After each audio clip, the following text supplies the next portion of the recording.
Hello, good evening, everybody. Welcome. This is Keto Pilak from Keep Growing Detroit. We are tonight going to be talking about purchasing land for farming in the city of Detroit. We have our staff specialist, Ms. Tepfira Rushton, here today. She is one of our co-directors, and she's been spearheading our work around land for the past several years, and she's got a lot of good information to share on knowing the landscape of how to navigate land in the city, particularly around farming. Once again, I'm going to ask folks if you're planning on, if you have any questions as we're going along, please drop them in the chat. I'll be managing the chat and make sure that T knows the questions that you're proposing, and we'll try and cover all the information. We do a good job at that. But with that, if we could give Ms. T a warm virtual welcome, and we'll kick it off from there. I felt the love coming through. Thank you, guys. Thank you, Keto. Thank you for the welcome. This is a topic that is super front of, top of heart for me. I really think that I'm really encouraged by Detroiters purchasing land. We're at this real precipice in the city where land prices are still relatively low.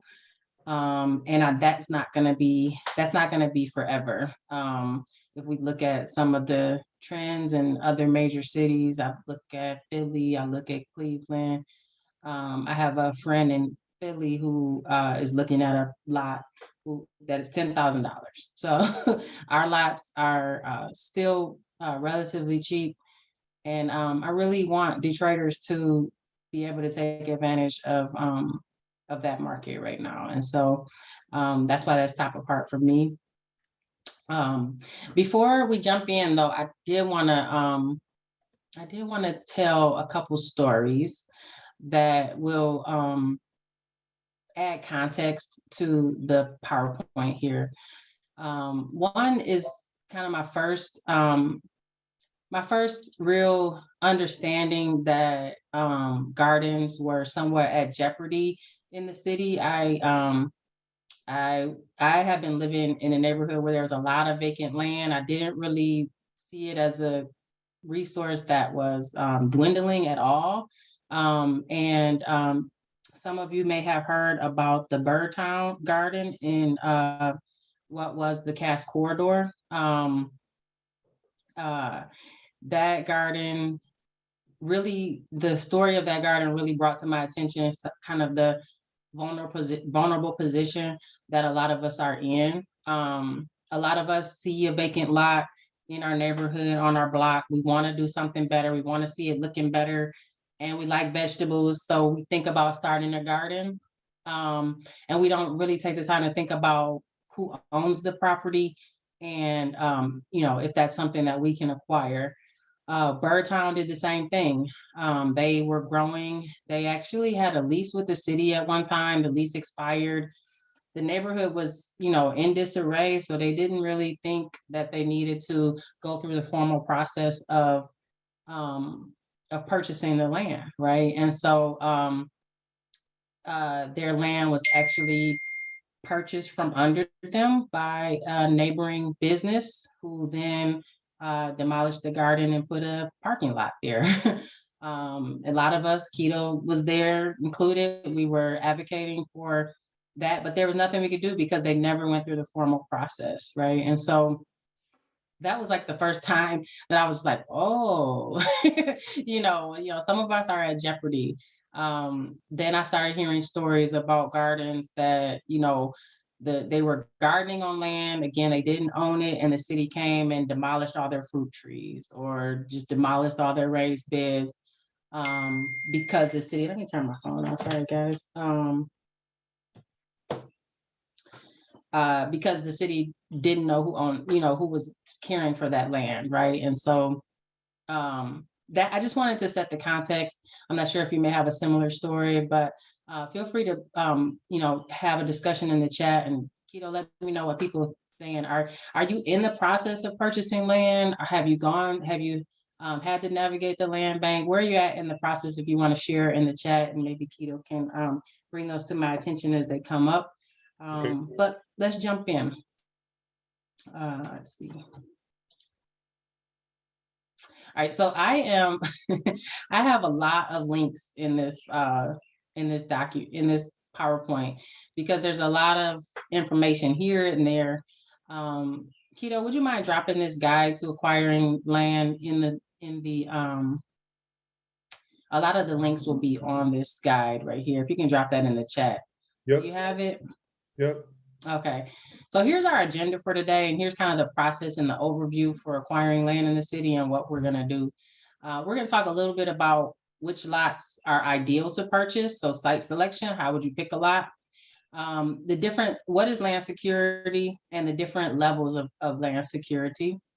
We're gonna talk about identifying who owns that land. So what entity is currently owning that land? We'll talk about that. We'll talk about the acquisition process for those different types of entities. Depending on who owns the land, will be a different process. We'll talk about closing on your property, recording your deed. Eventually, the city is encouraging gardeners to change the land use from residential to agriculture. We'll talk about that. And then we'll talk about the ongoing process of being in compliance with your reporting and compliance with your deed. So that's kind of an overview, big picture. And then Keto put in a KGD's guide to acquiring land, which goes through these steps that I'm about to talk about as well, and has a lot of links in there. So yeah, please do open that when you have a second, maybe keep it on your browser. So site selection was the first thing on that list. I get a lot of questions like, some people know where they want to garden. Maybe they're already gardening on there. Maybe it's a lot down the street from them. And then there's some people who, may live in a more dense area. They're not sure where to start farming. And so some people need just a basic, like, which sites are good to pick for gardening. And so let's go over that, just a couple slides on that. Just some questions for you as you're thinking about your site selection. Want to think through how the community is using the site and its history. I always ask people who are not gardening in neighborhoods that they are living in, what's your connection to the neighborhood? So start where you may have a connection. Did your grandfather grow up in that neighborhood? Does your aunt or uncle live there? Does your church, is that where your church home is? I would suggest always growing in a neighborhood where you already have an existing connection. That's going to be the easiest route. The neighborhood, the ins and outs, and that's just my recommendation. You also want to think about what used to be on the site. So right now it's a vacant lot, but there are lots right within residential areas that used to be a corner store, or that I've seen lots that used to be gas stations, right? Like in some kind of funkier neighborhoods where it's not as clear that it's residential.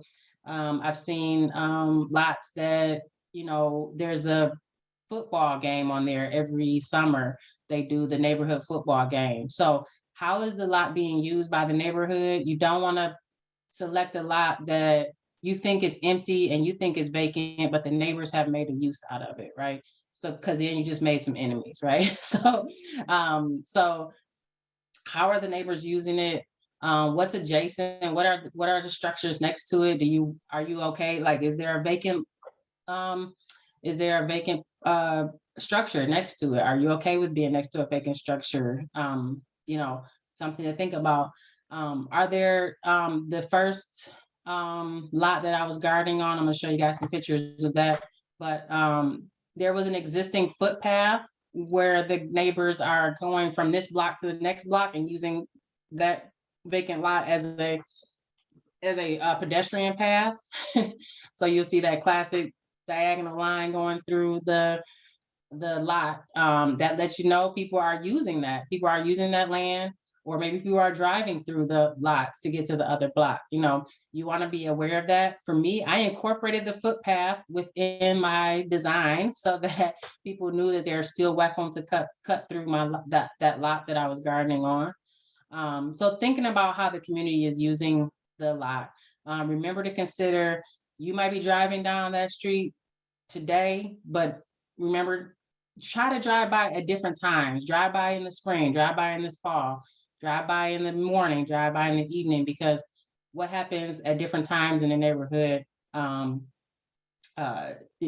different things happen at different times. And of course, if you have the opportunity, talk to the neighbors about your project and what you're doing. So you're going to start a community garden, make sure the neighbors are on board for many reasons. We'll talk a little bit more about that later. Hey, T. Hmm.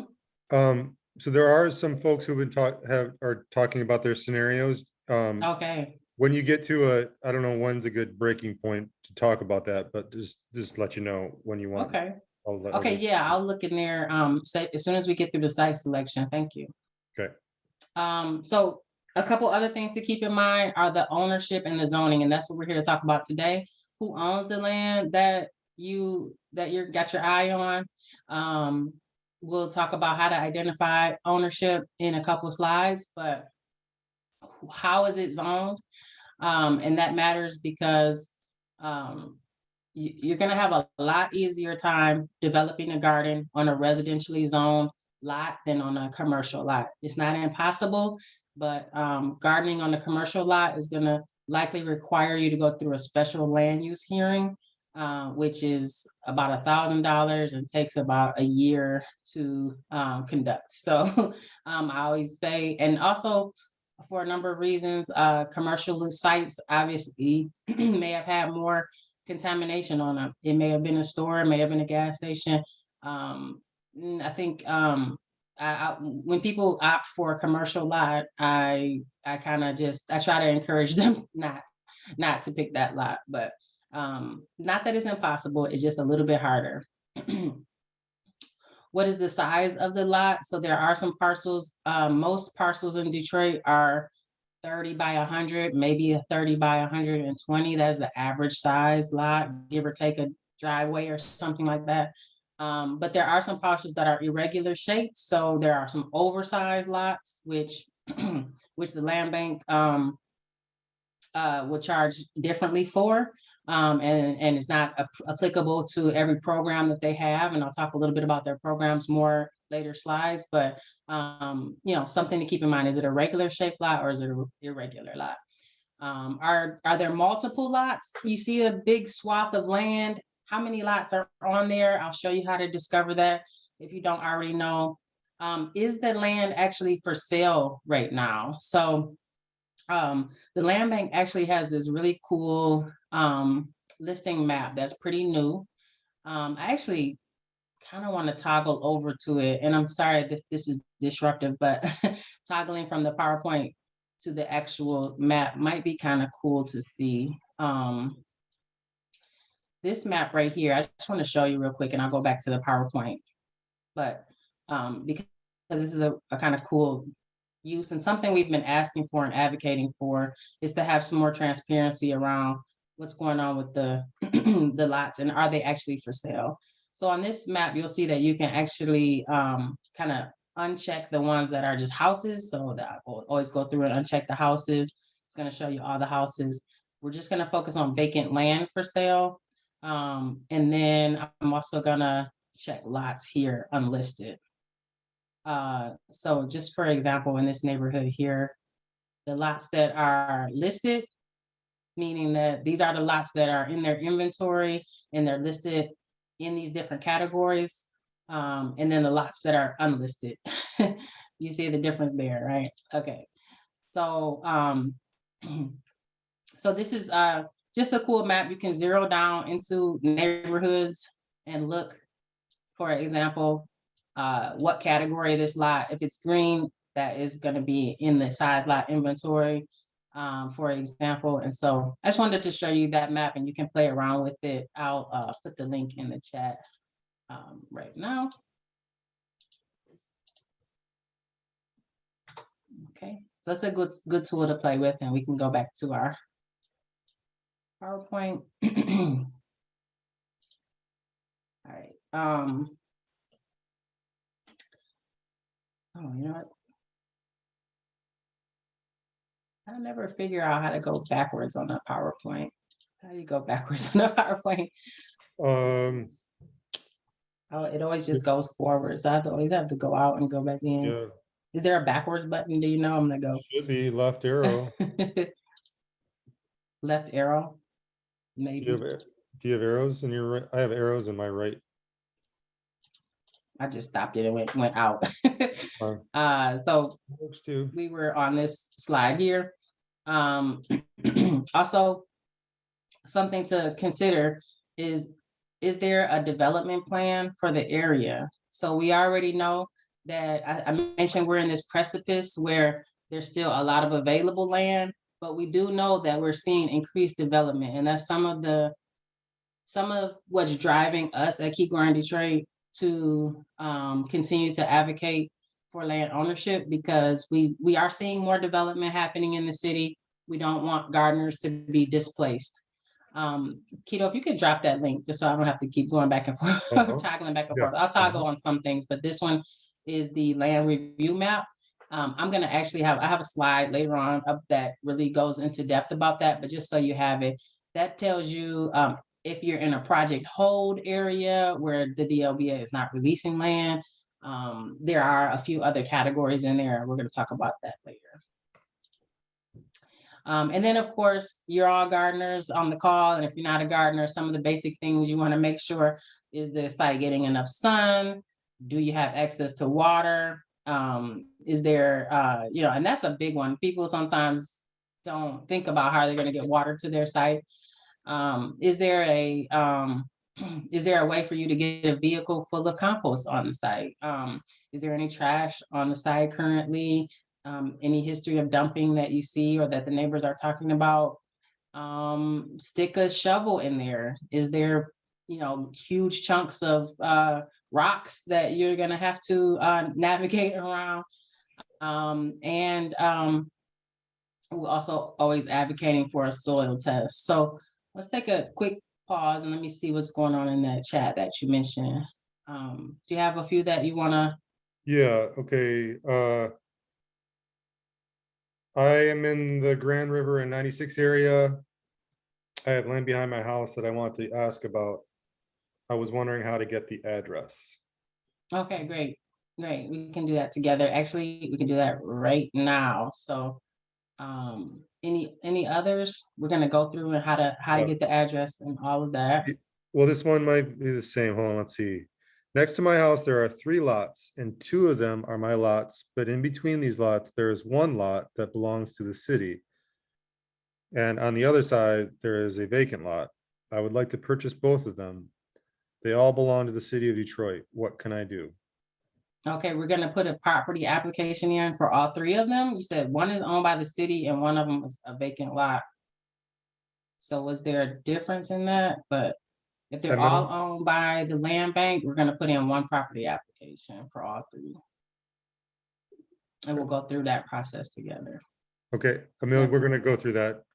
We'll talk a little bit more. Okay, I see you're Yep. nodding your head. Okay.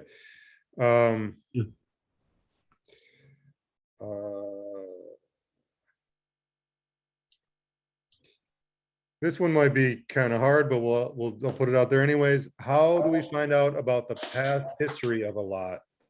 We have only been here for 5 or 6 years, interested in the longer history. There's two ways that I know of. One is developing those relationships with the neighbors. A lot of times there's elders on the block that have been there for 20 years. They know what's going on. For the longer history, there are Sanborn maps that you can pull, which were old insurance maps that you can pull from the city, the Coleman A. Young building. I can get you more information on how to get the Sanborn maps, but that tells you like what was the long-term history of that site.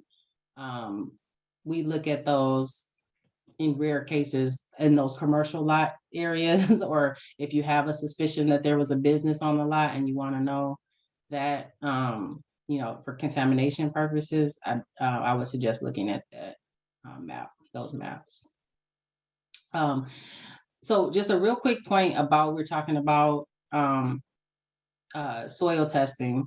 And I think everybody, on the call may know Keep Growing Detroit does provide one soil sample free per year. So take advantage of that. And you can even ask, if you're purchasing from the land bank, you can ask for a due diligence time. So say you've gotten to the point where you are purchasing a lot and you have a purchase agreement, you can ask for a 90-day due diligence clause where you can go then and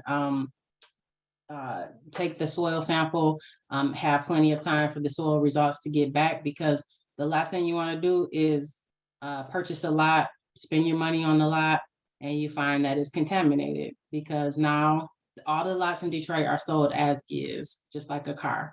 So if you buy a used car and it's got a dent in it, you can't you can't go back to the previous owner, right? So I'm always encouraging soil tests. And This is this is the garden where I first started my community garden before it was developed. You're gonna want to take a measurement of the whole lot. I like to use, when you're doing soil test, just a quick note about soil testing. And you can drop our soil testing guide in there. But if you have questions about soil testing, we can definitely make an appointment for you to get a soil test. But just a note, here's the lot on the aerial map. And I'm going to show you how to get to this. If you aren't familiar with this site, this is called Regrid, and we'll go over there together. And that is also how you would get an address for the person who asked that. So I'm going to go over there and show you this now. But I love this site because it clearly shows the parcel boundaries and the measurements. So I'll jump over there and show you that. But I did want to show you one thing is, when you're doing a soil test, I like to, our soil tests cover a 30 by 30 area. Remember, I mentioned that a typical lot in Detroit is 100-foot long, maybe 120. So in my mind, I always, when I'm going to do a soil test, I always try to divide the lot into thirds and say, are you more interested in growing in the front of the lot, the middle of the lot, or the back of the lot? And a lot of times those are three different type of soils, because likely the house in the middle was removed and soil was replaced. And you want to know what soil did they replace it with, or maybe there was there was no garage and somebody was parking in the backyard. So sometimes these are three different kind of areas that are happening on a lot, and those are typically what I'll tell people to test. Again, Keep Growing Detroit can support you in that process, and if you have questions about that, we can save it to the end. But I am going to toggle out of here for 1 second. Not just escape. And I'm gonna go, sorry, to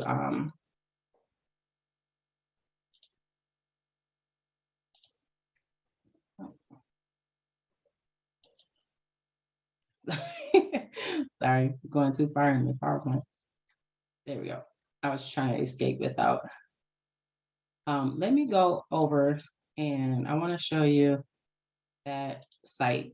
This site is Regrid. It's the old Loveland technology.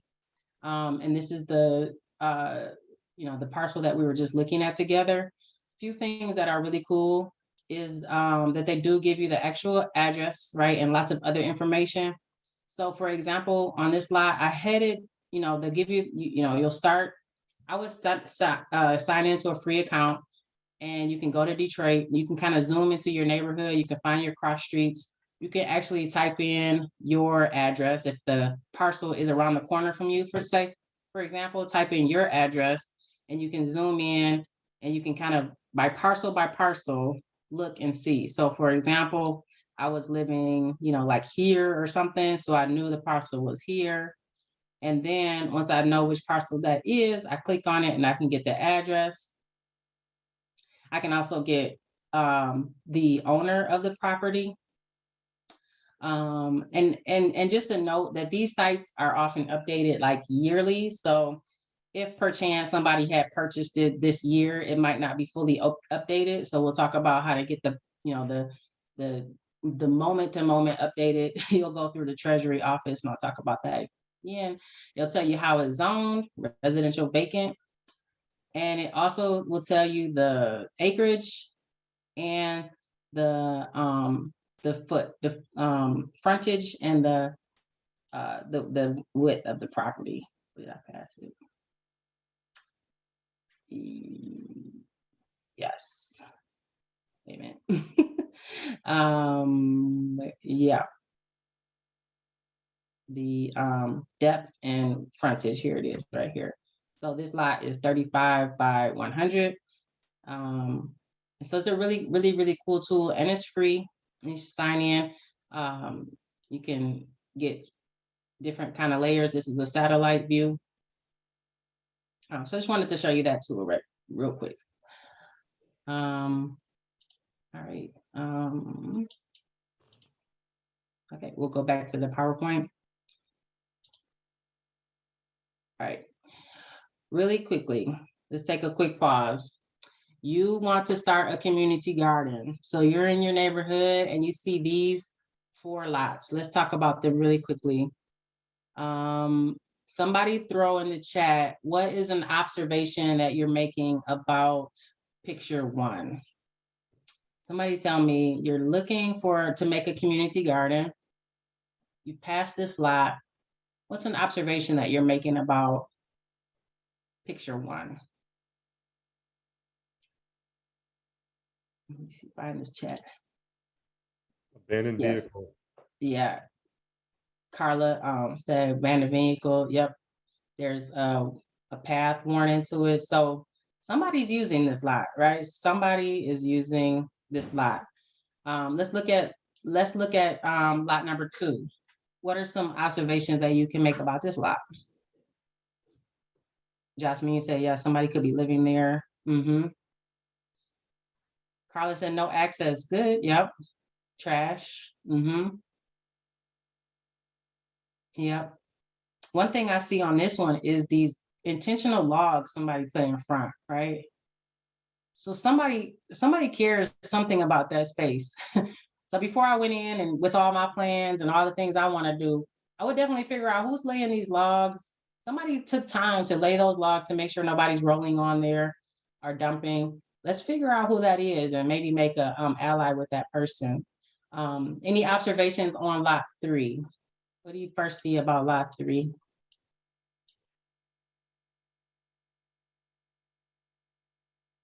No sunshine. I knew the gardeners was gonna come out. You got a lot of tree coverage. Yep, trees. You're not gonna get a lot of sunny areas. It does look fresh cut. Yes, it looked like somebody was taking care of it. Another thing that stands out for me about this lot, and you may like this feature, but I personally like it to be visible so that like if I'm over there by myself, I feel comfortable. Like I feel like there's a lot of hidden areas here where a dog can come out, or I don't know, like I just feel a little bit kind of bound up in that in that lot. But things to think about it, but you might like that for some reason. Let's look at Paul said no vehicle access. Yep. Let's look at number 4. Any quick observations come to mind here? It's a corner lot. Yeah, somebody said the same thing. Someone cut the grass. Yep. There's also this existing like structure there. Maybe cool for a mural. Catherine's got a hint in there about keeping out folks. All right. Okay, just some things to think about if you're starting from scratch and you're trying to figure out which lot should I purchase. Keep some of those things on your mind. All right. Any other questions before we go kind of to the next section, Keto?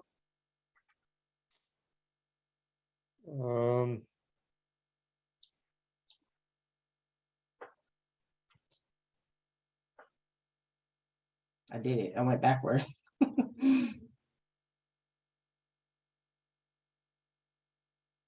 So you're gonna talk, are you gonna be talking about adjacent lots, the adjacent lot program down the road? Yeah.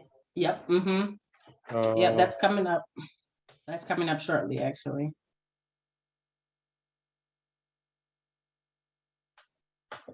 Questions? I think maybe let's hold some of these and do, See what we get to. yeah. Okay. So this is the land security continuum. So when I say land security, there's kind of a fancy term for how much ownership you have in the garden. And it's a spectrum, right? And you have to make a decision based on your community group, your personal, what's going on in your situation. So we're going from, what we talked about, guerrilla gardening. We're just going out there. We just found a lot. We're just gonna go and we're just gonna make a go out of it all the way into formal ownership. Let's talk about some of the pros and cons on that spectrum.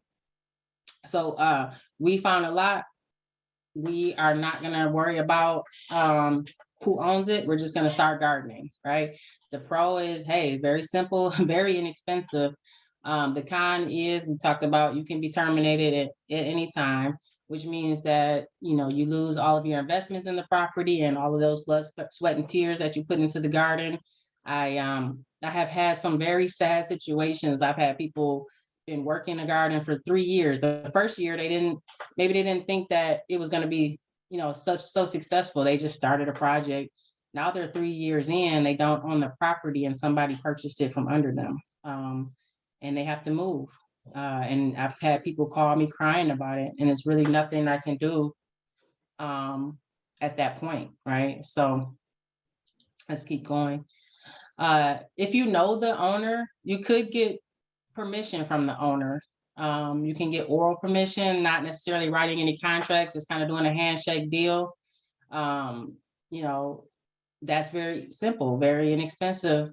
But there's no way to record this interaction with the city, so you don't really have very much rights. The owner can say, I would like you gone at any time. You do have permission, but you don't have much security. You can get written permission from the owner. That would be a license to do the garden. Again, it does have it in writing what you can do, but the owner is still the ultimate, power in that situation, and they can terminate your right at any time, right? A formal lease agreement, which the city used to do lease agreements. They no longer do these. But you may be able to get a lease agreement with, say, like a church or something like that. This will give you a little more security, where it says for a certain period of time, it's going to lay out the terms, it's going to lay out the conditions from January to December. You have exclusive right on this property, and it's written. So this is, we're edging up on the spectrum of land security. And then, of course, property ownership being the ultimate one. Something I do want to point out, though, there are a lot of pros you see, but there are some cons to actual property ownership. And I do want to talk about that before we go any further, because it is something you have to weigh out with your family and your community. Some cons are, of course, you need to pay your yearly taxes. You're owning real estate, and you'll need to pay taxes on the property.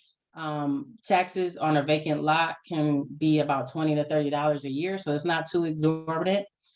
You are not responsible for maintenance and upkeep. So sometimes the city continues to cut lawns that you have purchased because it's just in their inventory and they haven't gotten the word that you that you own it yet. But you are ultimately responsible for maintenance. That means if somebody dumps on the lot, the city may help you, but they may not, because it's now your responsibility.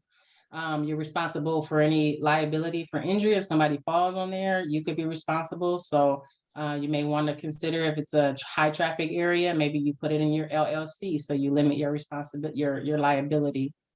You do have environmental liability now. So like I mentioned, properties are sold as is. So you are responsible for any environmental contamination that comes up on that lot. So do your due diligence beforehand.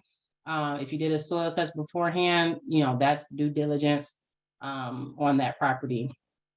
And then you have to make sure the title is clear. You may want to consider insurance. So want to talk about the responsibility part, right, of ownership. and don't want to hide that from folks.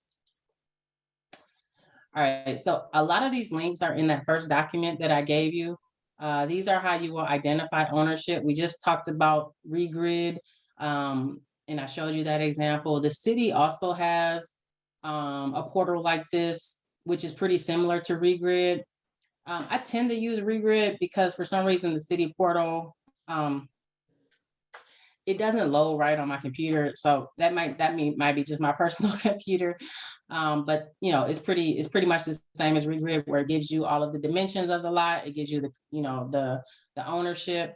I mentioned that some of these websites are a little behind. You can also go over to the Wayne County Treasurer, the same place you would pay your taxes for your home or something like that. You can look up any property on the Wayne County Treasurer website and see who's the owner, and that information is real to date. So they update that almost daily.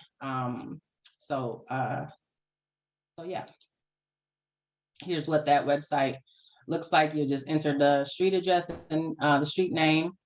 You can also look for, like, if you have a block, say you're in a 300 block, you can put 3 and the name of the street, and it'll give you all the 300 addresses on that block. So it'll give you a long list and who owns them all. So cool tool if you haven't used it. Keep in mind that on that website, the taxpayer, the person who pays the taxes, is not always the owner. So sometimes that's the case in businesses where maybe my LLC pays for it, but I'm the actual owner of the lot, or vice versa. So you can do some business register, go to the Registry of Deeds and look up who actually kind of do a reverse, who owns the property as well. Here's some information on how to do that. And I can, Keto, I'll give you, have the slides, so you can give these slides at the to folks who join the class. Yeah. Mm-hmm. All right, identifying ownership. This is that regrid site. And I just wanted to, kind of have us, I love this map, and I love regrid because you can have this zoomed out kind of understanding that Land Bank Authority owns quite a lot of property in the city of Detroit, more than any other city of Detroit entity right now. Most of the land has been reverted to the land bank. But this is the regrid site that we did together. All right, now we're gonna go, we selected the site, we figured out who owns it with either regrid or the Wayne County Treasurer, or going to the Register of Deeds. And now, what is the process? So somebody was asking about side lots and neighborhood lots. So these are sort of the different entities in Detroit and Highland Park that own property. So the major one being, we just saw that the Detroit Land Bank owns over 80,000 properties in Detroit. Likely, if you find a vacant lot, it's owned by the Detroit Land Bank Authority, or it's supposed to be owned by the Land Bank Authority. Sometimes things are still in the process of being moved over. They have several programs to purchase land. And we're going to go and do a deep dive into those in these upcoming slides. But I do want to give you an overview of all of the entities that could own land in the city. So we're going to do a deep dive into the Land Bank Authority. But let's also look at the Planning and Development Department. They own a lot of the commercial property in Detroit. So the deal was Planning and Development would own the commercial property, and the Land Bank would get the residential lots. So that's mostly the case. If you find a lot that you're interested in, let's see if we can, okay. If you find a lot that you're interested in, you will fill out the same property application. The city's property application is the same for the Land Bank or for the Planning Department. There are some lots in the city and also within the city of Highland Park that are owned by the Wayne County Treasurer. Here's their website. They have a map now. Some some property is listed on their tax auction, but they also have a map of vacant land. So if you find that one lot in Detroit or Highland Park that's owned by Wayne County Treasurer, feel free to reach out to me. I've just made some connections with the Wayne County Treasurer and the Wayne County Land Bank. And they're actually very interested in selling to gardeners. And so here's the land bank, the Wayne County Land Bank's property application. Again, you'll get all of these links, so no need to jot them down. But if you are if you're in the city of Highland Park, their process, they have a policy for residents and a policy for non-residents. They're typically $500 for a vacant lot, and $1,000 for a commercial lot. And they have I'm sorry, I didn't put the application there. I'll make sure that I get Keto that application. It is also, a lot of these links are also on our website, under the land and policy page on our website. Parks and Recreation owns some slivers of land still in Detroit. There are some pieces of land that don't look like a park, like they don't have any monkey bars or anything like that, but they fall within a park structure for some reason in history.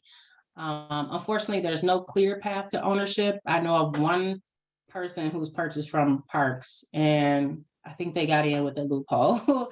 and then I know two people who are under a lease with the Parks Department.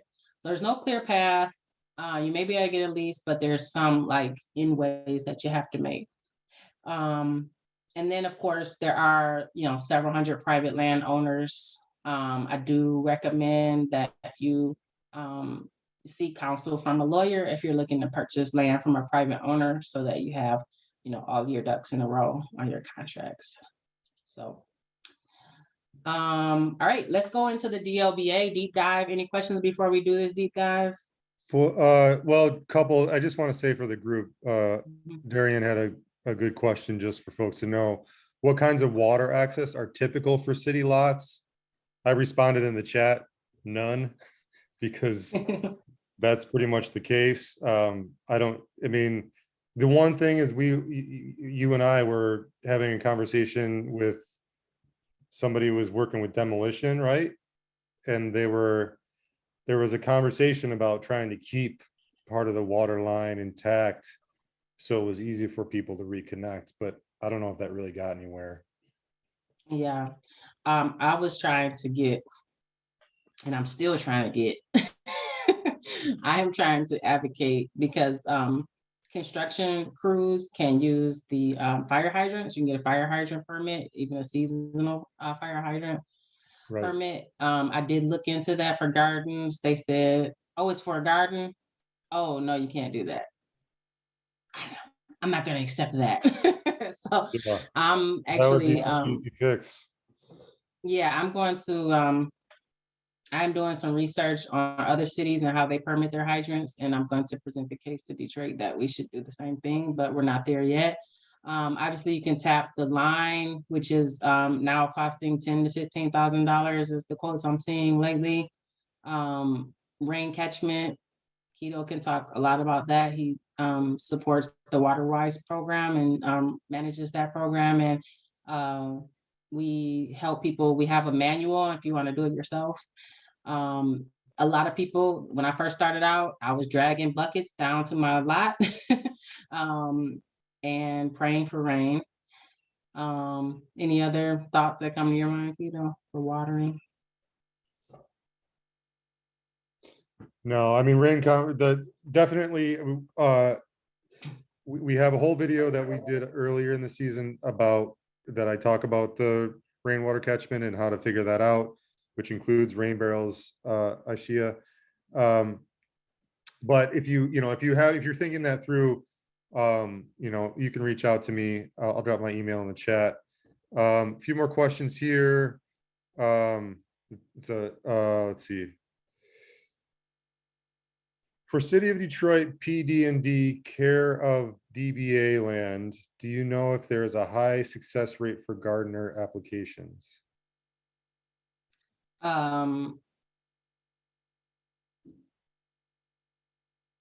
I don't know if there's a high success rate. I'm assuming that it's commercial lot. So I would, as I mentioned earlier, be advised that you'll probably have to go through a special land use hearing. If it's owned by PD&D, it's likely. If it's not commercial, then it likely, you need to let them know that. And sometimes I've seen parcels where for some reason it's a residential and it's still owned by PD&D, and they'll do the property transfer to the land bank before you purchase it. But if it's commercial, then planning and development owns it, and I would just be rare for a number of reasons.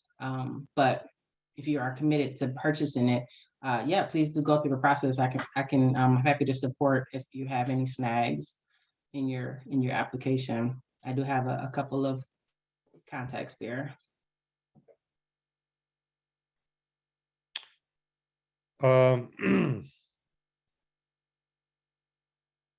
Okay, yeah, I think I'm holding some of these questions. I figure we'll do a lot of them at the end. Okay. Okay, and hopefully I'll get to a lot of them. Still got some content here. So deep dive into the land bank because they're the major property owner in the city, right? So I mentioned they have 4 major programs right now to purchase land. One is the side lot program. You've probably heard of this program. The main thing to note about this program is that as of July 2021, side lots are going to be listed as side lots for about 6 months, and then they're going to be moved to transition to neighborhood lots. That means that more people will have access to purchase them. So if you have a side lot, please, please, please go ahead and buy it now. They're about ready to, transition this program so that more people have access to that lot. So just know, couple things about side lots is that you have to own and you have to occupy the residential home. So if you own it and you have tenants in it, you're not eligible. If you're a tenant and you're not the owner, you're not eligible for this program, although we can purchase through other programs. Another thing to note, and I'll bring this up later, is that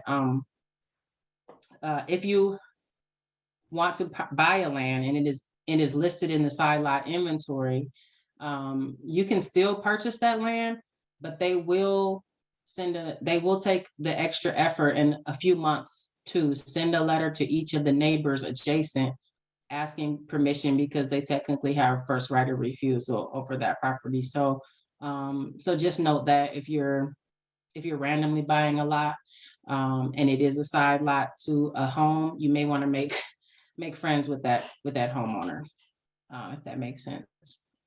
Okay, we'll keep going to the neighborhood lots, which is a new program as of last year. Now you must own and occupy a residential home, but it doesn't have to be directly adjacent to your property, meaning it doesn't have to touch your property boundary. You can be within 500 feet. So that's, on the same block. You have to own and occupy your home. And in fact, you have to get a principal residence exemption, that's PRE. Right now, I think they're dropping that clause. I would like to see them drop that clause because it's just one extra loop, one extra thing they have you jump through. But you must be current on your property taxes and no blight violations. That's with any property that you're owning in the city. It does require an endorsement from a community partner or from the district manager. So they'll ask you for that step. And if you come to them with that step, that's going to expedite your process. But if you have lots within 500 feet of you, you can purchase up to 2 a year for $250 each, which is a dynamic deal. They fall under a 3-year compliance period. We'll talk about compliance periods, but that means that the land bank holds interest in the property until you develop the property as you said that you would. So we'll talk a little bit about that more because this project has a 3-year compliance period. All right, if it's not a side lot, if it's not a neighborhood lot, I get this question all the time. Well, it's not a side lot or a neighborhood lot. Can I still buy it? Yes, you'll go through the projects portal. That means you will just go straight and fill out the Detroit property application. If you Google it, it'll pop right up. And here it is linked here if you want to drop it in the chat, Keto, the Detroit property application. Some hints and tricks along the way. Go ahead and be prepared and gather your paperwork before you apply. You will need a plot plan. We'll talk about that in the next slide. But that's just a hand-drawn plan for your garden. You will need a budget. We'll talk a little bit about that, and you will need proof of funds for the project. So everything that's in your budget, you'll need to prove that you're able to sustain and finance the project with a bank statement. You'll want to consider your offer price. So one thing I've been begging the land bank to do is to do a map with the market values. That's not yet something that they do, but you can, I think if you know anything about Detroit, you kind of know the high value neighborhoods or the neighborhoods that are higher value property wise. And so putting in a competitive bid might help you. Property values range from 25 cents to about, I've seen them upwards of $3 a square foot.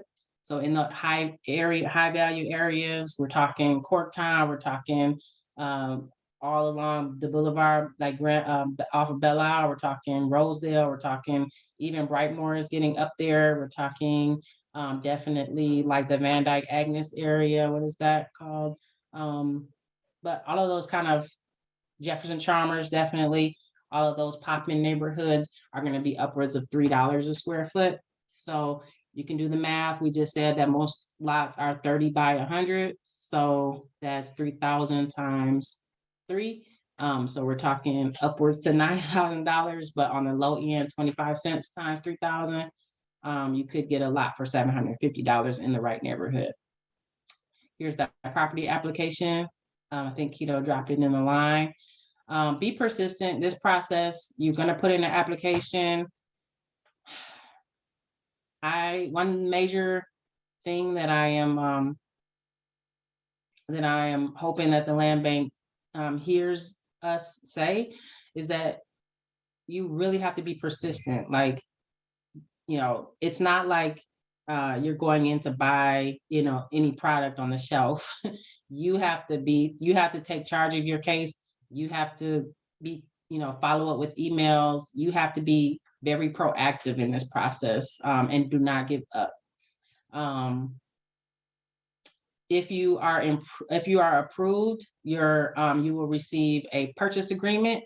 Please read your purchase agreement. I have had errors and addresses on the purchase agreement. I have seen people omit, like people are purchasing 4 lots and maybe 1 is left off of the purchase agreement. Please take your time to read it. It also lays out your compliance period, what I mentioned, all of the things, they want you to report on after you have made your purchase. It lays all of that out in your, even if you have to get a lawyer to read it, like I know it can be a little bit legally, contact me if you need support, but please read it thoroughly. They're also requiring a change of use, so we'll talk about that, but they're also requiring now, right within the purchase agreement, they're saying before you're done with your compliance period, you'll need to change the land use from residential to urban garden. And we'll talk about that a little bit more. You're gonna sign that purchase agreement. They have a DocuSign. You can sign that, and they're gonna ask for a deposit. And usually that's like between $250 and $500. Then they're gonna take your program manager is gonna take your case and make your case to the DLBA board. Now the board meets once a month, so that is something that can prolong your time. If you don't get into this board meeting, you got to get into the next board meeting, but the DLBA board approves all land sales. So that's something that contributes to the time factor that it takes to get through the process. Once you're approved by the board, they will begin your closing process. It's weird, but I've had people even get stuck right here. So they got their purchase agreement. they're approved by the board, and then for some reason, nobody comes back to them to close to close on the property. Like I said, be persistent in the process. Check in with your project manager at the land bank. Note that ag projects, when you apply, they're going to ask you what your project is. If you say you're an agriculture project, you should be getting a 20% discount on your property. So that's great. And your compliance period, I mentioned that's laid out in your purchase agreement. So make sure you know your reporting schedule to the land bank. All right. Oh, that was the third one. I want to just talk a little bit about some of the requirements for the projects portal, which is the plot plan. If you need support with this, I'm definitely around to support. I'm gonna leave my email and my Calendly at the end of the PowerPoint, but this can be very crude and hand drawn. As you see this picture on the right here, they do want you to identify what's adjacent. So if it's a neighbor, if it's a lot next to it, please mark that. If it's a house, please mark that. They do want you to identify the property lines. So you would identify those with this dashed line. They do want proper measurements. So you would go on your regrid site, get the measurement of the entire lot. They do want the measurement of anything that you're putting on the lot. So if you're putting in a garden bed here in the back and it's 4x8, you want to put 4x8 garden bed right there. Anything over, any structures over 120 feet are going to trigger a permit. So they'll let you know you're going to need a permit for that. Yeah, a couple of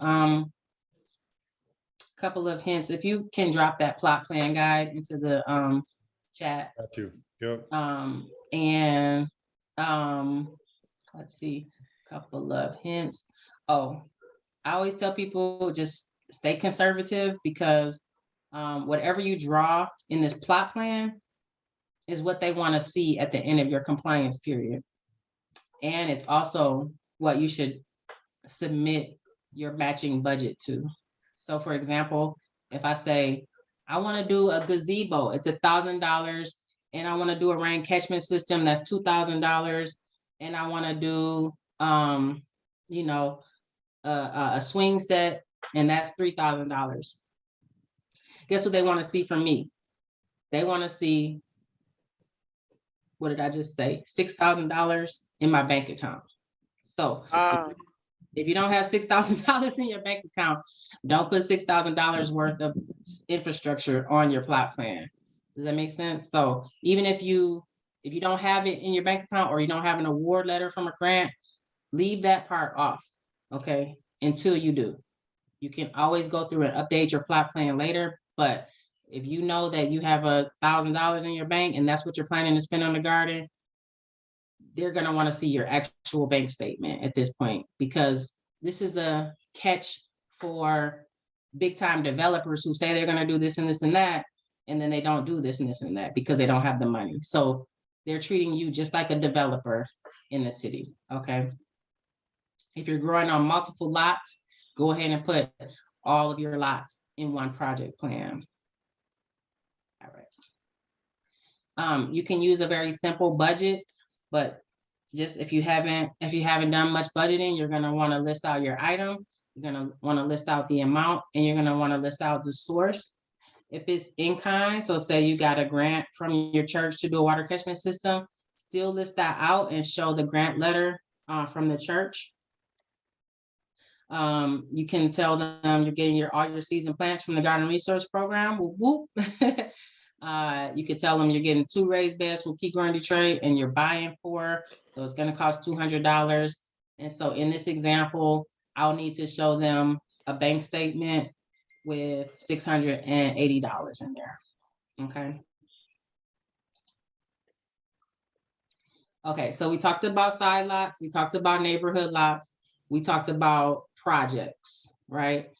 This is the fourth way to purchase land through the land bank, and that is marketed properties. So marketed properties are listed, they're sold in bundles, and they're listed at this at the land bank website under marketed properties. The process to purchase is a little bit different. So these are bundles. So they have been selected for a number of reasons to be sold together. And you'll often get a discount because they're sold together. They're sold together either for what they're calling land-based projects, which is us, gardens or beautification efforts, or they're sold together for like, an ideal spot to develop an apartment building or something like that. Um, you'll go to this and you'll go to land-based projects. You'll find the marketed properties that are for land-based projects. The process is not an application. The process for these is a proposal. Okay, so on the website, you'll see how to create a project proposal, and it goes through a real estate company as opposed to the land bank. So now you're interfacing with the real estate company instead of a project manager at the land bank. Okay, so those are the 4 ways to purchase land through the land bank. I want to talk about some of the snags that I've seen people run across so that you can anticipate them. Okay. Snags in the road with the land bank that I have seen are you go through the whole process.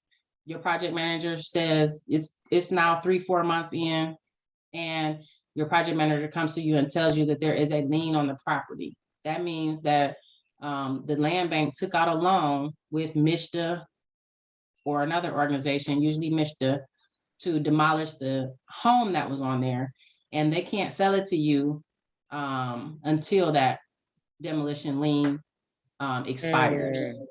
So I would just wait that out. So they may say demolition lien is on the property until December of 2022. So just wait, okay, and then you'll get it at a cheaper price.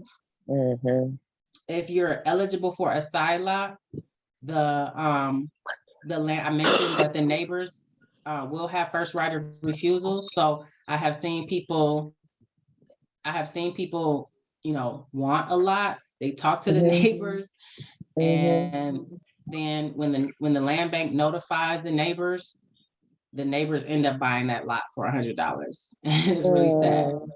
So yeah. Let's see, commercially zoned lots. We talked about that for a number of reasons. I would steer clear, but like I said, if you have your heart set on that property and you're willing to pay more money and go through more time, you will have to go through a special land use hearing. Let's see, you may submit your plot plan, and there's something in your plot plan that the land bank has a qualm with. Usually, like I said, that's a structure that is more than 120 feet. They're going to want some more information about that. A big one, they're looking for things that are in compliance with the urban ag ordinance. And that plot plan guide has all of the things that are in the ordinance. But one thing is that the number of fruit trees that you can have in an urban garden, which is less than 9. Once you get over 9, they're considering that an orchard, and you're going to have to go through a special land use hearing because, people spray orchards and it changes the makeup of the property. So this is a threshold that they have defined. So if you put 10 fruit trees on your plot plan, they're going to trigger that and say, hey, just so you know, you have an issue here. So just keeping everything on your plot plan in compliance with the ordinance helps. You might get stuck gathering all of that paperwork. Some people really struggle with that plot plan. Some people it's easy for, and some people are like, measure what? So if you have problems with any of your paperwork, that is a point where you can reach out to Keep Growing Detroit, and we definitely can help you pull that together and want to help you pull that together. Stay on top of your communication. Make sure nothing's going to spam. Make sure you're responding to all your communication. And again, I emphasize this, but there's often a lack of timely communication from the DLBA. So stay persistent, don't give up. If you're definitely not hearing from somebody within a month or something like that, try another contact, reach out to me. I have a few different contacts at the land bank. I can maybe push it in a different direction or figure out what's going on. Sometimes you run into title or tax problems. So, you may get through part of the purchase process. You may be getting excited, and then the DLBA lets you know that there was something looked awry when they did their search for title, which means that they think that there may be title problems with the property, and they will suggest that you get title insurance. There may be some tax problems that they weren't able to absolve. So it'll take some time to get those tax problems relieved from the previous owner. And that just means that it takes time, and just keep consistent and checking in with your project manager. I mentioned that you may be trying to purchase land that is etched out for development. You will see that in the project hold areas. So look at that, take a minute to look at the map and see, is this a project hold area? Like, maybe I should consider a different area, because you're just gonna get block after block after block. So I'm gonna stop there for 2 seconds. I have a few more things around compliance and change of use, but I wanted to just stop. Is there any questions on like the DLBA process? Because we're pretty much through that.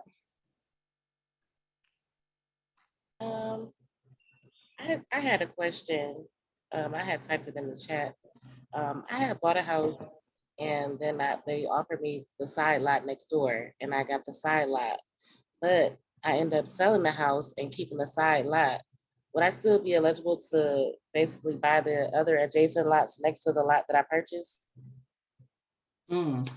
So I've seen them land both ways on this, to be honest with you. And technically, the side lot is for when you own a structure, but I have seen them been for property owners. So I would see if you'd like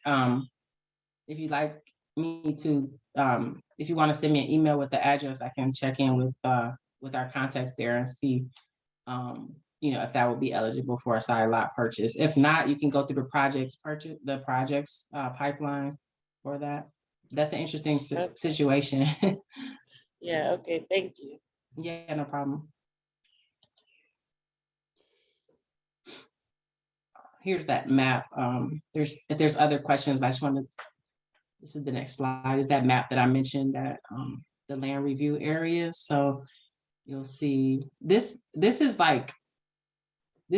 almost mind-blowing. If you've been in the property game in Detroit for a long time, this was like top secret information. Like, you would just be trying to purchase a lot and they'll tell you it's in a project hold area, but there was no transparency around. You didn't know. How do you know it's a project hold area? So now this is listed on the DLBA website. We had big complaints about this. And so they've now published a map of areas where you're gonna have some problems. I see one hand raised. Do you want me to go to Emil, or you want to get one in the chat, Keto?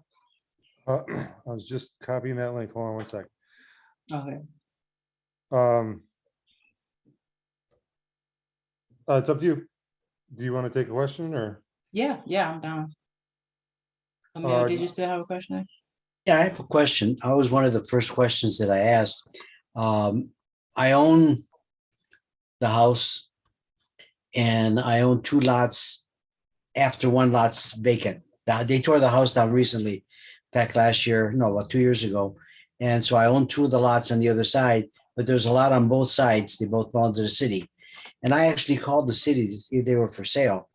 And they told me that in my area, they are not selling lots. Is there a reason why the city decides not to sell certain lots? They said in my neighborhood, they're not selling any lots. Yeah, that is terrible. I would look on this map and make sure that they're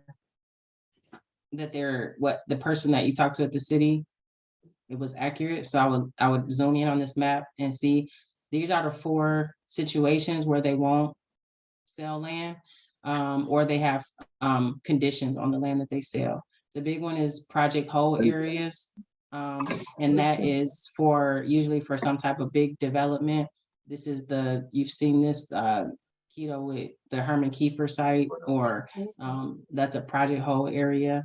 The project coordination areas, I believe those are areas where Detroit is figuring out if they want to do something with that property as a city.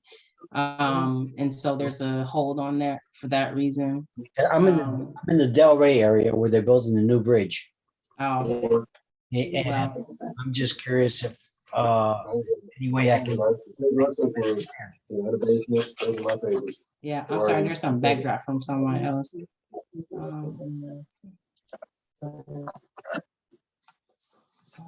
I'm sorry. Yeah, that is gonna be more of a community effort to protest what's happening in that area. I'm sorry that you're in that position. I'm not gonna move. We like it because we live on Melville Street, which is probably the nicest street of them all. And Yeah. that's why I wanted to continue to keep the lots I bought the lots just to keep them clean. Yeah, They were used as dumping sites, so bought them, cleaned them up, nicely planted grass. And I heard about this land purchase for gardening. I said, that might be a good idea for gardening also. So make it look yeah. community garden.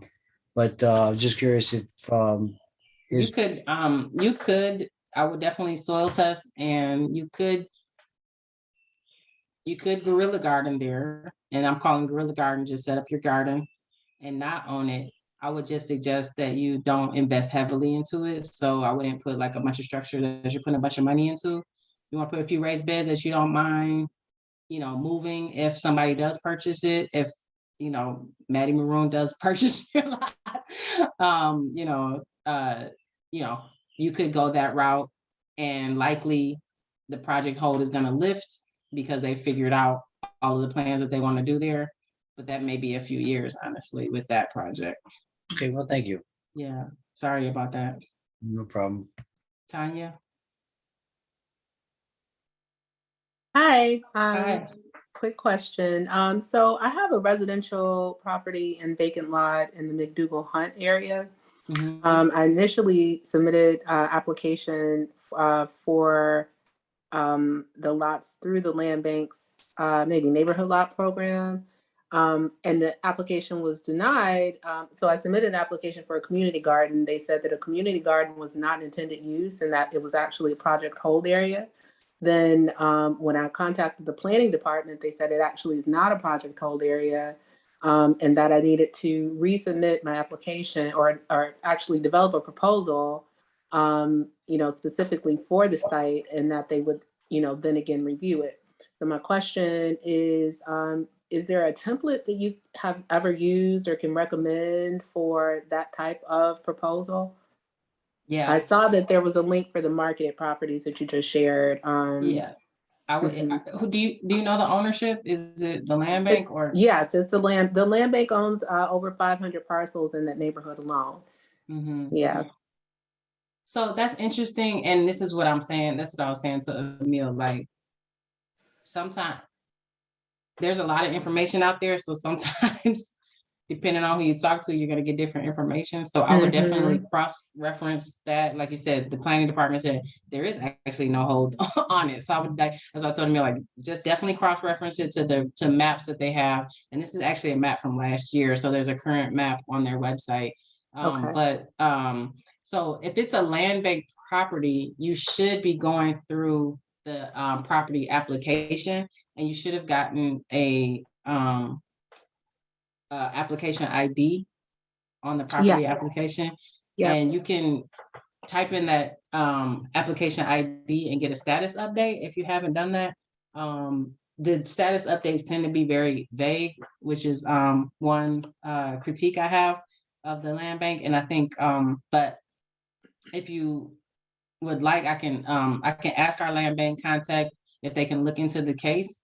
But you can use that marketed properties proposal, but I just hate for you to go through a whole proposal if that's not the right process. If the person at the city actually mistakenly told you the wrong process. Because Well, if it's they did specifically request a proposal. the land bank did. Yes, Okay.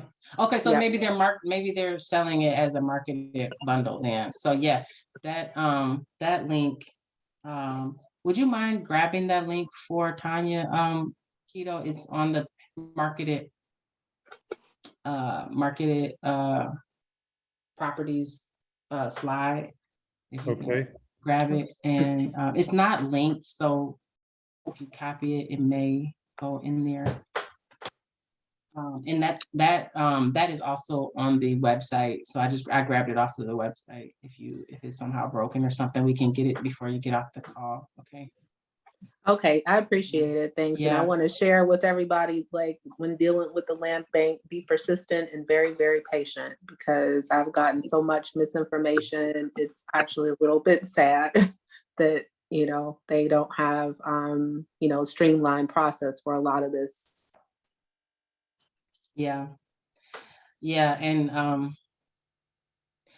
yeah, I definitely agree. And it used to be worse. It actually fair used to enough. be Fair worse. enough. You're right.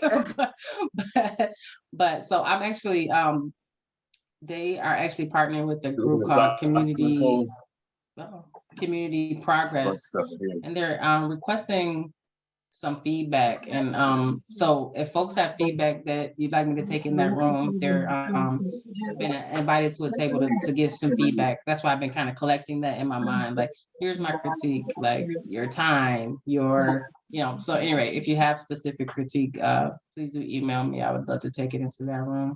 Okay, I sure will. Thanks. Yeah, thank you, Tanya.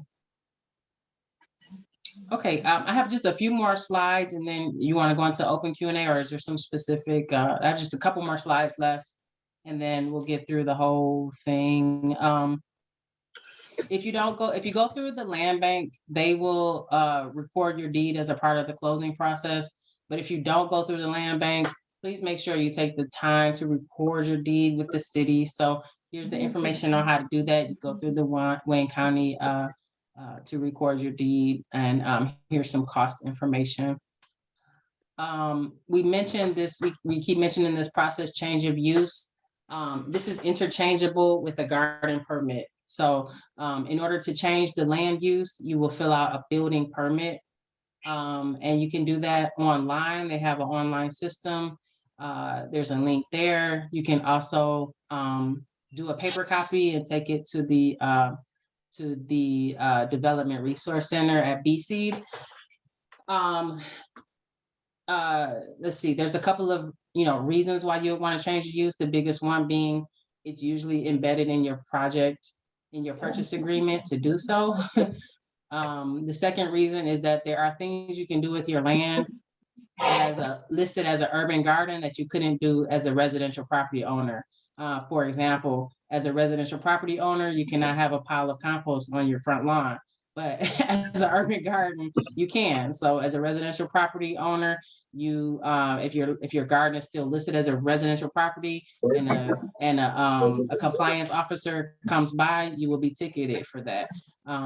But you could be ticketed for that pile of compost. But in the urban ag ordinance, it says you can have a pile of compost. It has the regulations for that, and you won't be ticketed if you're land. So those are some just concrete examples of why you would want to change the land use.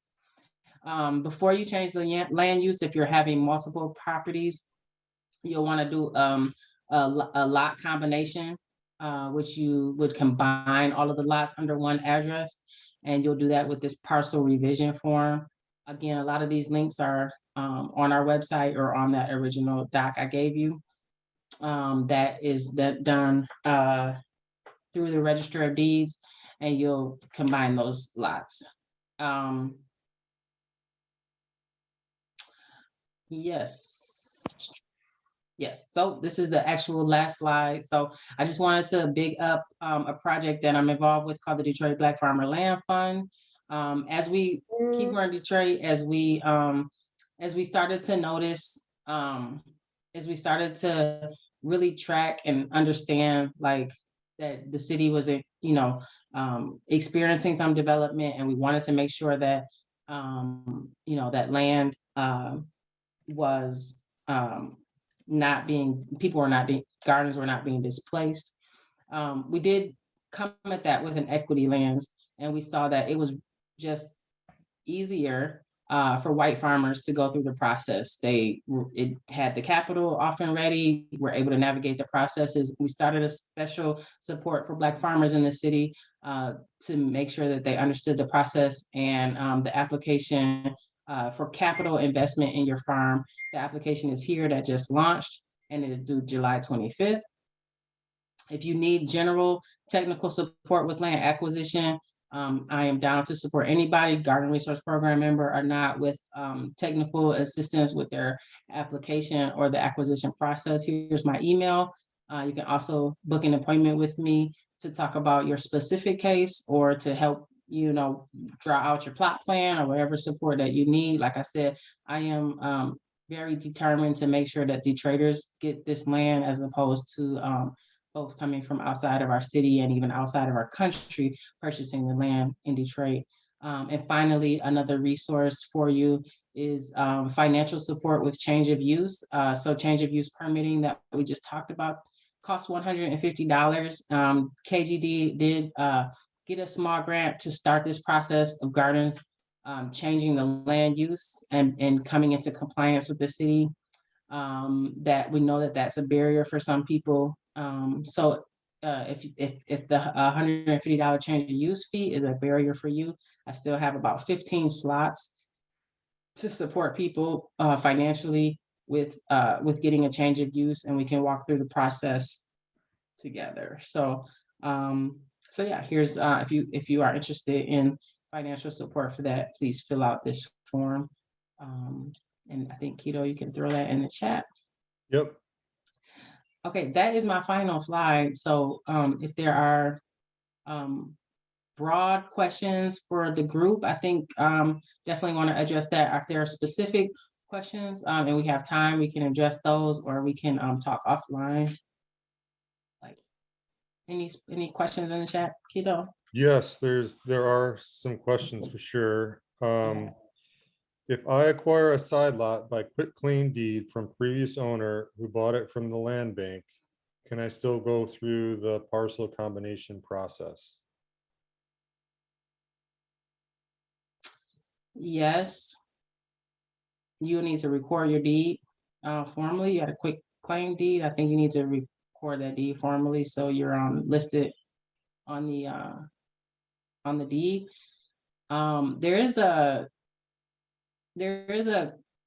it's called a 550 rule. So if for 5 years after the sale of the property, the land bank captures like 50% of the taxes off of there or something like that. And so you'll need to get a waiver, I think, from the land bank. So I'm not sure how that works because it was transferred to you.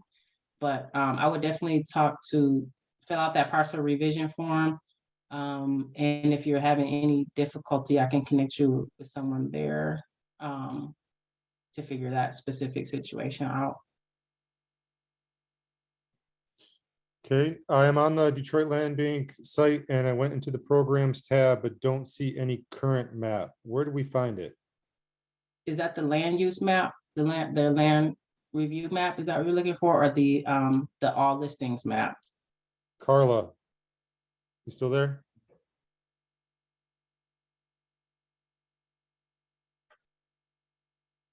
Carla, I'm clear. Oh, hell. Can you hear me?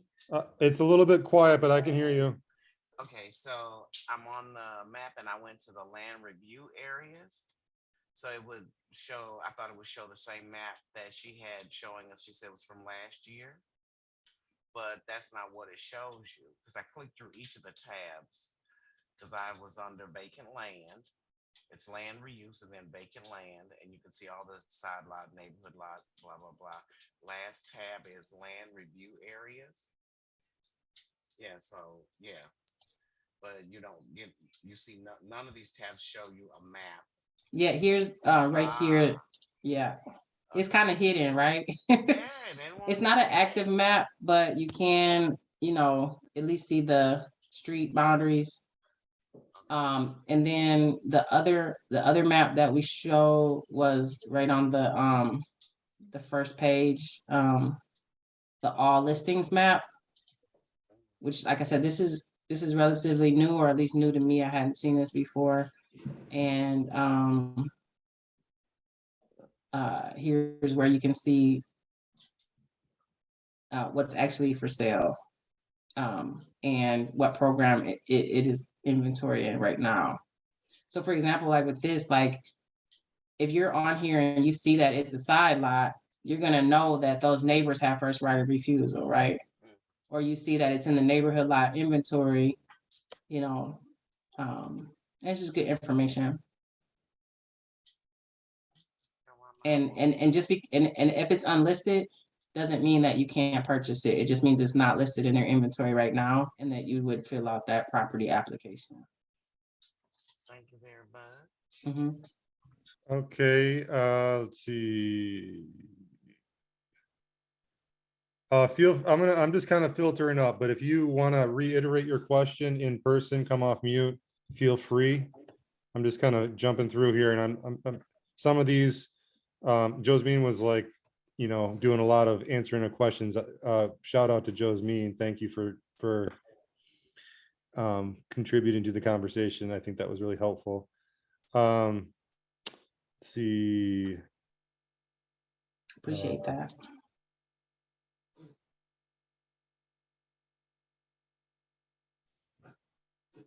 What process do renters go through if they want a lot for garden? You would need to go through the property application through the projects portal. And yeah, Okay. Let's see.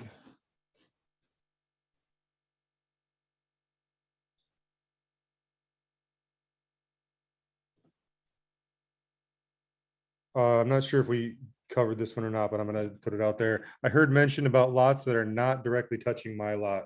So I think this is related to the 500 feet within 500 feet of your property. yeah. Let me show you that. It's really cool. You can go to programs, vacant land, and then go right to neighborhood lots and view listings. And you would just actually type your home address and they'll pop in all of the neighborhood lots. So in that example where my community garden was, I was living here and I could see how they're what is listed as a neighborhood lot. And I can just go ahead and pay for it right online. Create an Wow. account. Yeah, they're getting there. They're getting there a little bit. This was crazy last, before, but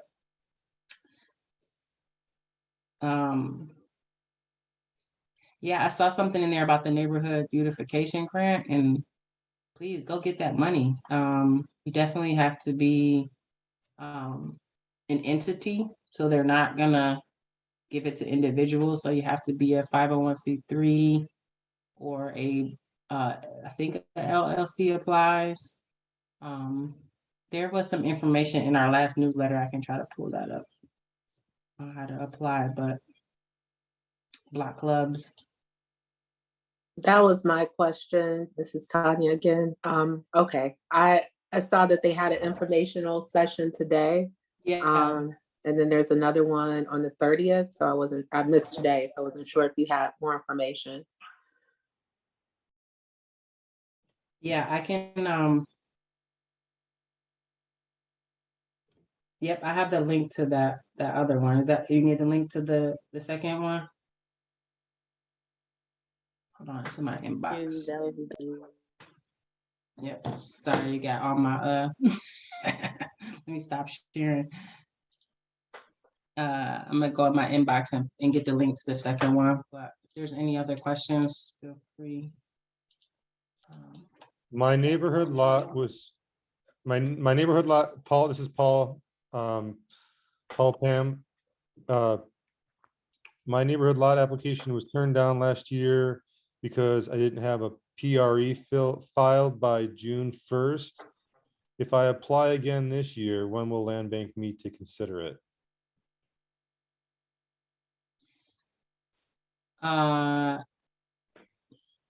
That is interesting that they gave you a timeline for the PRE. I'm not familiar with why they would do that, but yeah, I would definitely apply again. I don't know what the timetable would be. Yeah, I'm sorry, Thanks. I don't know why they would give you a timetable. Yeah, no, this is Paul. That's my question. Thanks for considering it. It sounded like an excuse. Like it sounded like an Yeah. extra hoop to jump through. And they said they only meet like a few times a year. And so I just wanted to check to see if anyone else had come across that. And it's another feedback. Like if you go to the land bank and they're looking for feedback about how the process can be improved. Yeah, I would say like if they have requirements like the PRE thing, then to be more clear about that up front. Yeah, and actually, like I said, that's something that several people push back on, that PRE, and because it's like, anyway, and I had heard that they're dropping that requirement. I don't know if it's gotten live to to the folks that are on the front line, but I heard that they're dropping that. So let's hope on that. And I'm gonna write that note down, like unnecessary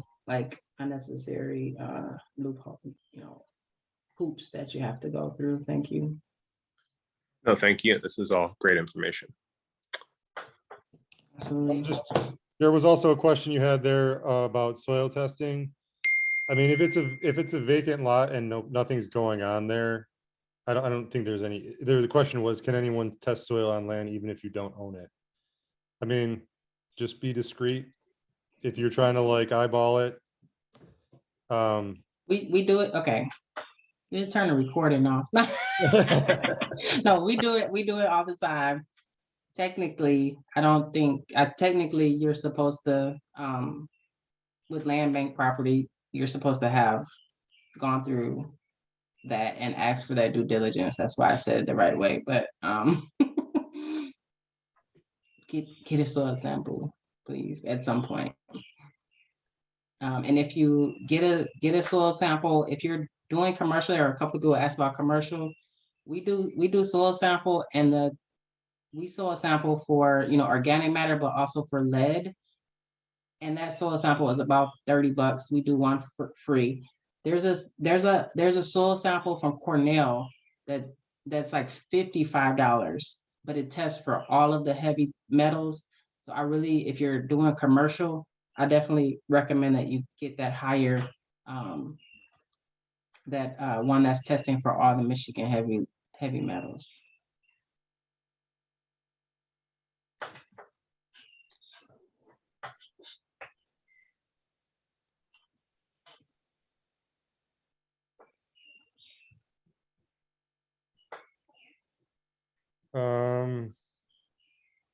This class has been great. Yeah, lots of great questions. Mhm. I think we'll just, I think we mostly covered everybody. Sorry if I missed any, but if you, please feel free, like I said, if I didn't capture your question, jump off a mute and ask. Carla just posted question, do we need to have 2 acres to be considered a farm? No, technically in the ordinance it's over 1 acre and it's an urban farm. So why that matters is again, that threshold of what's allowable. Hang on, let me pull that up. Let me just show you that real quick. Because for the state of Michigan, when I looked at what's considered a farm here in Michigan, particularly we needed 2 acres. So I just wondered if it's the same across the Yeah. board, It's Michigan is different than Detroit laws, and it's weird, but you're right. In Detroit, the designation is 1 acre. And I think the threshold federally is like making a certain amount of money. So the threshold from garden to farm is different in different levels of the government, but here in Detroit, the threshold is an acre. So yeah, if you have a project that's over an acre, a lot of times it's a conditional land use in certain areas. So that means you would have to go through that special land use hearing. So if I'm looking at this map that they've got, and the only thing it tells me is that it's an oversized lot, the color green, it says vacant land for sale, and it's telling me it's oversized. I have a question. I think you may have answered it. So if you're in the purchase agreement, Hey, Darius. your lots for a side lot, or they will have to be under project. I was wondering. Hey, Yeah. Darius. What's going on, kiddo? Oh, I think it may have been hard to hear, but Carla was in the middle of talking. Well, Oh, hang on, I'm almost at the end, Daria. I just want to make sure that I have a clear understanding. So it's designated as an oversized lot, and it tells me that it's for sale. But now it doesn't tell me when I click on the little green square, it tells me the address, that it's oversized, and the parcel number, not necessarily any dimensions and that kind of thing. So, you know, how do we know what would be considered the application where we have to have permission or project, you know, present a project and all of that, or just an application? Yeah, yes, great question. So oversized, if it says oversized lot, I'm glad you mentioned that, because side lots, oversized lots are not eligible to be sold through the side lot program. And I believe the same is true for neighborhood lots. So in order to be a side lot, they have to be under, I think, 4,000 square feet. So if it's, I think it's 4,000 or 5,000 square feet. So if it's an oversized lot, they won't sell it through that program. However, they do have, just as of last year, when they came out with the neighborhood lots, they have an oversized lot program or something. But if I were you and you were interested in that lot, I would just fill out a program application. And then once you get to the point where you're talking to a project manager, I would just ask like, hey, I think this is an oversized lot. Do you have a special program for that? Because they may have, the information may be right there in that program. It's like oversized lots. Is that a tab on one of the programs? That's a new, they just recently like opened that category up. So I'm not as familiar with that one, but. Well, I made an appointment to speak with you at 2 tomorrow. Okay. Because my question is, does this oversized lot fit into the Detroit Black Farmers and the program that you all have? Yes, Can that be? yes. Okay. If it can be purchased, we will purchase it, basically. So if the land bank says that, we'll purchase it for you. Yeah. Okay. Okay. So I see you tomorrow too. Okay. Okay, Darius, you still there? Darius? Okay, well, we can catch up with Darius later. Mhm. Anybody else? guys, chat back. Oh, there you are. Hi, Darius. He's Hey, what's kinda going on, breaking up. kiddo? I got AAA on the other line. Can I chat back in a second? Yeah, we might be wrapping up, but if not, you know how to get a hold of us. Okay, cool. Yeah. Uh-oh, hope he's okay. Okay. How are we doing? I see, okay, one, Aquanetta is saying, who would I contact about a lot next to a closed gas station? All you do is just get, if you want to purchase it, let's do some soil testing, of course. And we'll fill out the property application for it. If you're not, I'm assuming you don't live in that neighborhood and you don't think that you would apply to the neighborhood lots, like it's not within 500 feet of your house. If that's the case, then we're gonna fill out that Detroit property application. Which is,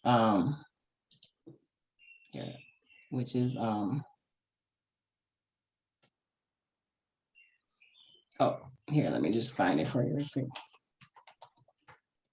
I literally just type in Detroit property application and it should pop up. It's also on the land bank website, property application.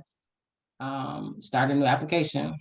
And you're gonna have all of those three things you need. You need your plot plan, you need your budget, and you need your proof of, they're gonna ask you to upload those things, your proof of funds. Yep, so you'll start a new application. Okay. Tanya, did you have your hand up again? Or is that from before? No, that was from before. Okay. Yeah. Okay. How's everybody feeling? Anybody, anything else on your mind? What's going on? We got you covered? Get T, that land. Yeah.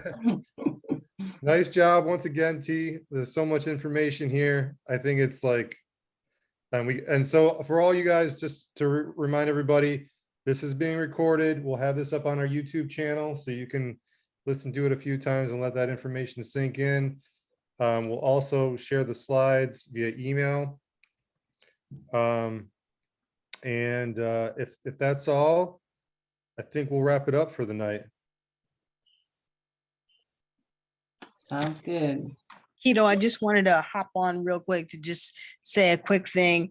If anyone, because I bumped into this today in the neighborhood beautification program Zoom call. This is Ingrid Green talking. I studied architecture at Howard University, and I'm happy to help anybody who needs help with their plot plan or their site plan. Like seriously, just email me because it doesn't have to take, I have templates and I know what they need and I know how to read the zoning codes and all of that stuff. So if you need any help in that department, please, please, please, please, please send me a text message. Well, I don't know how to contact. How's the best place to Why don't you, I contact? think maybe if you'd be willing to drop your email in the chat. Sure. Yeah, I was gonna say, leave her. And then, information in the chat. And then if otherwise, I don't know if it's a good idea to put your phone number out there, but if you wanna, folks, you can either contact T or myself. Yeah, Get it. I know that get hold T of has my Ingrid, and phone we number. know how so to, that's cool. we know how to get a hold of Ingrid, so. Absolutely. Sorry about that. Are you No saying I problem. can text you at 2 a.m. about a plot plan, Ingrid? Only you, only you, only you. You got that right. I owe you a phone call too. Sorry, I was in the middle of a thing this morning. It's all good. It's all good. Sorry for jumping on at the end, but thank you. And I just No. want to put that out there. Yeah, So I thank know you. that these neighborhood beautification programs and all that kind of stuff and getting land super cheap, you got to act quickly. Like you've got to act quickly. From based on what I heard today, and I was talking to the interim director of the land bank in a community meeting call just after that neighborhood beautification thing, you got to act quick. Yeah. Oh, I dropped the link to the second one in there. I don't know if you saw that, Tanya, but to the second listening session for the neighborhood lots. If anyone's interested in that. Nice. Okay, all right, thanks so much. Mm-hmm. I gotta you, run, but Emma. if anybody needs me, you can call T. All right, y'all. I think with that, thanks again, T, for making it digestible, because that's a lot of dense information. And thanks everybody for showing up today. We appreciate you. Hopefully you are on the right path to get some land, and reach out if you need some help. We'll see you at the next one. Absolutely. Take care. Bye, be blessed. Thanks. Bye. Thank you, bye.